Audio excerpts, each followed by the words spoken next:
ये ऑपरेट हो गई और ये होल्ड भी हो गई। अब जब मैं ये रेड वाला पुश बटन दबाऊंगा ये ऑफ हो जाएगी।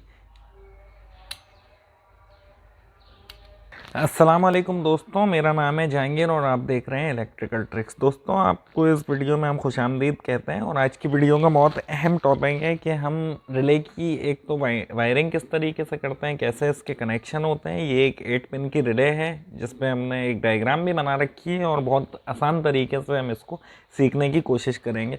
और आज का जो मेन टॉपिक है वो ये है कि रिले की होल्डिंग किस तरीके से की जाती है। जैसे हम कॉन्ट्रैक्टर में अमूमन क्या करते हैं, इस तरह के हमारे में पुश बटन्स होते हैं जिसको हम एक पुश बटन को पुश करते हैं तो हमारा कॉन्टैक्टर होल्ड हो जाता है। जब हम दूसरे वाले स्टॉप पुश बटन को पुश करते हैं तो हमारा कॉन्टैक्टर डिस होल्ड हो जाता है, यानी कि उसकी कॉइल डी एनर्जाइज हो जाती है, वो ऑफ हो जाता है। अब हम रिले में इसको होल्डिंग किस तरीके से बनाते हैं और रिले की वायरिंग किस तरीके से की जाती है, ये बहुत अहम टॉपिक है और बहुत आसान तरीके से हम इसको सीखने की कोशिश करते हैं।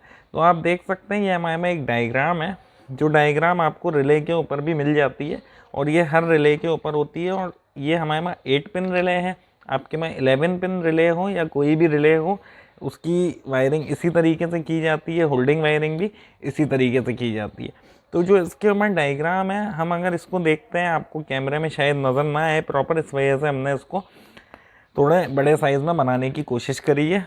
अगर आप इसको गौर से देखते हैं, वीडियो को एंड तक देखते हैं, तो ये हम आपको बता रहे हैं कि अगर आप वीडियो को एंड तक देखते हैं तो ये वायरिंग आपको बहुत आसान तरीके से समझ में आने वाली है। तो चलिए चलते हैं अपनी वीडियो की जानिब।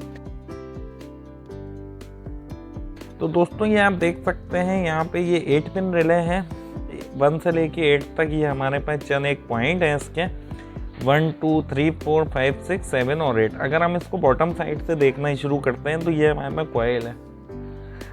अब कॉइल या कोई भी चीज़ होती है उसको हमने पावर देनी होती है, तो इसमें भी ये इसी तरीके से वर्क करते हैं। ये इसकी कॉइल है, इसमें पावर देने के लिए ये हमें डायग्राम बहुत आसान तरीके से बता रही है कि इस कॉइल के 2 पॉइंट हैं 7 और 8।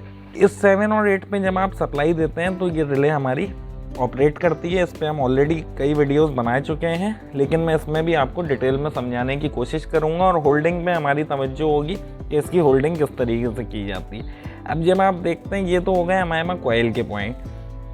अब जब इसमें हम दूसरी जानिब देखते हैं रिले को, तो अगर हम ये 2 पॉइंट्स को भूल जाते हैं, ये हमारे कॉइल के पॉइंट हो गए, तो हमारे पास बचते हैं ये 1 से लेके 6 तक ये 6 पॉइंट। जो ये 3 पॉइंट काम कर रहे हैं, सेम ये 3 पॉइंट भी वही काम कर रहे हैं। तो अगर हम एक साइड को समझ लेते हैं तो हमें दूसरी साइड वैसे भी समझ में आ सकती है। तो हम क्या करते हैं, हम इस वाली साइड को छोड़ देते हैं क्योंकि जो ये काम करेगी वही है। तो हम इसको देखते हैं अगर, तो ये हमारा 5 नंबर जो है ये हमारा कॉमन टर्मिनल है, सही है, ये हमारा कॉमन टर्मिनल हो गया। अब अगर मैं इसमें यहाँ पे सप्लाई देता हूँ तो ये टर्मिनल हमारे 1 नंबर के साथ इस वक्त कनेक्ट है। तो अगर मैं यहाँ से सप्लाई देता हूँ तो सप्लाई 1 नंबर पे हमें मिल जाएगी, यानी कि ये जो कॉमन है इसके साथ ये वाला पॉइंट हमारा NC पॉइंट हो गया, यानी कि नॉर्मली क्लोज। नॉर्मली क्लोज क्या होता है, इसमें हमने डिटेल्ड वीडियो बना रखी है, आप ये वीडियो देखने के बाद चाहें तो वो वीडियो भी देख सकते हैं।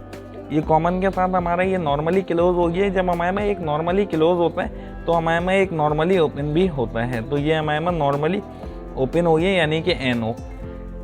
अब हमने NO से क्या काम लेना है और किस तरीके से इसकी होल्डिंग करनी है, हम चलते हैं वीडियो की तरफ। इसकी वायरिंग करने के लिए हमें ज़रूरत पड़ती है इस तरह की रिले की, और हमें लाजमी इसमें कनेक्शन करने के लिए ज़रूरत पड़ती है इस तरह की एक बेस की। ये हमारे में एक बेस ये भी आती है, इसमें गोल भी आती है, काफ़ी तरह की बेस इसमें आती हैं। तो फिलहाल हम क्या करते हैं, इस बेस को ले लेते हैं, डायग्राम के मुताबिक इसकी पहले वायरिंग करते हैं, फिर सीखते हैं इसकी होल्डिंग किस तरीके से करी जाती है। इसके रिले की अगर हम इसको देखते हैं बेस को, तो इसकी बेस पे भी नंबरिंग लिखी हुई होती है। जो नंबरिंग आपको इस पे मिलती है सेम नंबरिंग आपको इस पे मिलती है। तो हम क्या करते हैं, हम अपनी डायग्राम को भी रख लेते हैं साथ, और डायग्राम के मुताबिक इसकी वायरिंग करने की कोशिश करते हैं, जो इंतहाई आसान होने वाली है। क्या करना होता है, जैसा आपने देखा, सबसे पहले हमें इसकी कॉइल में सप्लाई देनी है। तो मैं क्या करता हूँ, मैं ये सप्लाई है जो कि पीछे से मैंने डिस्कनेक्ट कर रखी है, इसमें मैंने क्या करना है, इसकी कॉइल को सप्लाई देने के लिए मैं इसको सबसे पहले न्यूट्रल दे देता हूँ। ये हमारे पास 220 की रिले है, इसलिए हमने इसमें कंफ्यूज नहीं होना, वायर हमने ऐसे लगानी है या ऐसे। अगर ये हमारे में DC रिले होती तो उसमें प्लस माइनस का चक्कर होता है। तो हमने इसमें एक वायर लगा देनी है पहले न्यूट्रल की। ये एक वायर मैंने इसके 7 नंबर पॉइंट पे लगा दी है न्यूट्रल की। 7 नंबर पॉइंट आप देख सकते हैं, मैंने डायग्राम इसकी इसी वजह से साथ रखी हुई है कि ये 7 नंबर पॉइंट जो है हमारा कॉइल का पॉइंट होता है। अब हमने वायरिंग करनी है इसके फेस की, और हमने वायरिंग करनी है ये पुश बटन के साथ। हमने इस पुश बटन पे भी वीडियो बना रखी है, इसकी वायरिंग किस तरीके से की जाती है, इसमें से वो क्या होता है, NC क्या होता है। तो ये हमारे में NC पुश बटन है और ये हमारे पास NO पुश बटन है। ये हमें स्टॉप करने के लिए काम आता है और ये हमें ऑन करने के काम आता है, किसी भी कंट्रोल करने के काम आता है किसी भी इक्विपमेंट को। इस पर भी हमने वीडियो बना रखी है, लिंक मैं डिस्क्रिप्शन में डाल दूंगा। तो न्यूट्रल इसका डायरेक्ट चला गया कॉइल में। अब जो हमारा फेज़ होगा वो सबसे पहले जाएगा हमारे इसके NC पुश बटन पे, जो हमें ऑफ करने का काम देगा। और NC पुश बटन से एक वायर इसके आउटपुट से लगेगी।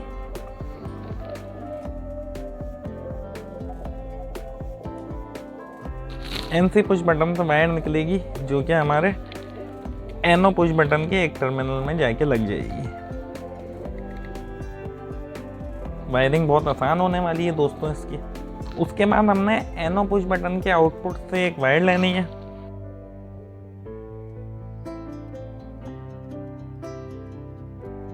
ये दोस्तों फेस की वायर आई हमारे NC पुश बटन में। उसके बाद NC पुश बटन से निकली NO पुश बटन में गई ऑन वाले में, और इसके आउटपुट से निकल के ये सीधी हमारे कॉइल के 8 नंबर टर्मिनल में चली जाएगी। आप साथ साथ डायग्राम भी देख सकते हैं।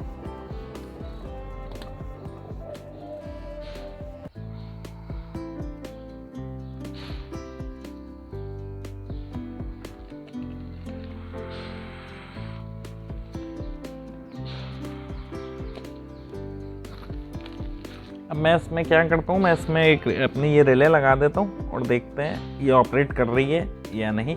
ये यकीनन ऑपरेट करेगी, लेकिन अभी हमने फ़िलहाल इसमें होल्डिंग नहीं दी है। तो हम देखते हैं अगर हम होल्डिंग नहीं देते हैं तो ये किस तरीके से ऑपरेट करती है, क्या होता है। आप देख सकते हैं जब मैं इसका ये वाला पुश बटन पुश करूँगा तो रिले हमारी ऑपरेट करेगी। अगर आपको ना दिख रहा हो तो मैं इसको ज़रा करीब से आपको ला के चेक करवाता हूँ। अब दोस्तों इसमें प्रॉब्लम क्या आती है, जब तक मैं इस पुश बटन को पुश करके रखता हूँ ये हमारी रिले ऑपरेट रहेगी। जब मैं इसको छोड़ता हूँ तो ये हमारी ऑपरेट नहीं होगी, यानी कि ये होल्ड नहीं हो रही। अब हमने सीखना यही है कि इसमें होल्डिंग हमने किस तरीके से देनी है। मैं क्या करता हूँ, मैं एक बार फिर से सप्लाई पीछे से ऑफ कर देता हूँ, और अब हमने सीखना है, अब हमने देखना है इसमें होल्डिंग किस तरीके से देनी है। तो इसमें होल्डिंग देने के लिए हमने क्या करना है, हमने एक इस तरह का वायर का पीस लेना है। मैं इसको निकाल देता हूँ फ़िलहाल ताकि इसको समझने में आसानी हो। अच्छा, अब हमने होल्डिंग देने के लिए क्या करना है, हमने 8 नंबर जो इसका टर्मिनल है, एक वायर हमने लगानी है 8 नंबर टर्मिनल में। इसके साथ जो हमारी ऑलरेडी कनेक्ट हुई हुई है सप्लाई की वायर, उसके साथ हमने एक वायर और लगानी है।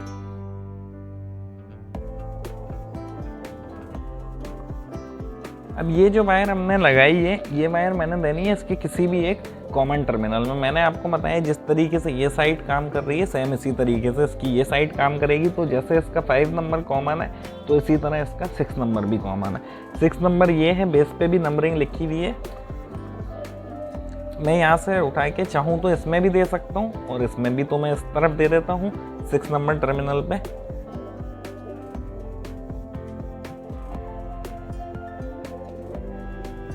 दोस्तों उम्मीद है आपको यहाँ तक बात समझ में आ गई होगी।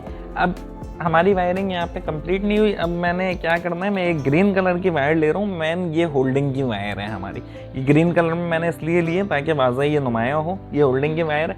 अब हमने यहाँ पे बहुत समझदारी से काम ये लेना है कि हमने जो इसका एनो टर्मिनल होगा कॉमन वाले का, अब मैंने क्या किया, इसको कॉमन, ये वाला कॉमन इस्तेमाल किया, तो मैंने इसी का एनो टर्मिनल इस्तेमाल करना है। इसका एनो टर्मिनल आप देख सकते हैं, जैसे इसका 5 का 3 एनो है तो 6 का 4 एनो टर्मिनल है। तो ये मैंने 6 पे लगाया है तो इसका 4 एनो टर्मिनल ये है।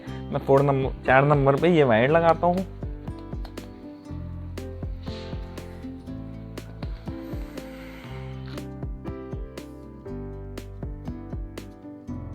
तो दोस्तों ये होल्डिंग की वायर का एक एंड हमने कंप्लीट कर लिया है, एक जगह यहाँ पे हमने कनेक्ट कर दिया है एनो टर्मिनल पे, और जो इसका दूसरा वाला एंड होगा वो हम चाहें तो एनसी पुश बटन के आउटपुट पे लगा सकते हैं या एनो पुश बटन के इनकमिंग पे लगा सकते हैं, यानी कि हमने इन दो जगहों में कहीं भी इसको कनेक्ट कर देना है। मैं इसको फिलहाल यहाँ कनेक्ट कर देता हूँ आपके सामने।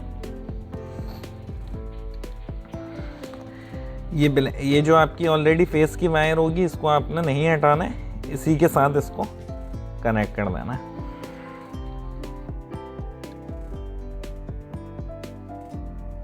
अच्छा, अब मैं ये डायग्राम हटा देता हूँ और इसकी वायरिंग हमारी मुकम्मल हो गई है। अब मैं इसमें क्या करता हूँ, मैं इसमें रिले लगा देता हूँ अपनी एक, और इसमें सप्लाई दे के भी चेक कर लेते हैं। दोस्तों मैंने इसकी सप्लाई ऑन कर दी है। अब आप देखते हैं अगर मैं इसको पुश करता हूँ, ये रिले हमारी ऑपरेट हो गई है और ये ऑपरेट होके होल्ड भी हो गई है, ये रुक गई है एक जगह। जब मैं इसको ऑफ करता हूँ ये अब ऑफ होगी। अगर आपको कैमरे में सही नहीं नज़र आ रहा होगा तो मैं इसको करीब से दिखाने की कोशिश करता हूँ।